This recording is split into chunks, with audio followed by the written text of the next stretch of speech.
Civil hospital અવારનવાર વિવાદમાં આવતી રહે છે. સિવિલ હોસ્પિટલમાં વધુ એકવાર વિવાદમાં આવી છે. બળાત્કારના કેસમાં આજીવન કેદની સજા ભોગવતા આસારામ બાપુનો સિવિલ હોસ્પિટલમાં ફોટો મુકાયો. સ્ટેન્સિલ બિલ્ડિંગના ગેટ ઉપર ફોટો મૂકીને આરતી કરી વિવાદ ઊભો કર્યો. આ મામલે સિવિલ હોસ્પિટલના સુપ્રિન્ટેન્ડન્ટને કંઈ પણ જાણ ન હતી.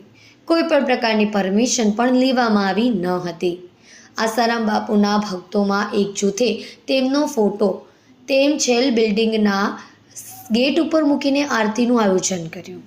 આરતી દરમિયાન મંત્ર અને ભજન પણ કરવામાં આવ્યા, જેમાં હોસ્પિટલના કેટલાક ફરજ પરના અધિકારી સાથે જ તે હાજર સિક્યુરિટીના જવાનો પણ આરતીમાં જોડાયા. સ્થાનિક લોકો અને સામાજિક કાર્યકર્તાઓએ આ ઘટનાનો વિડીયો પણ ઉતાર્યો હતો.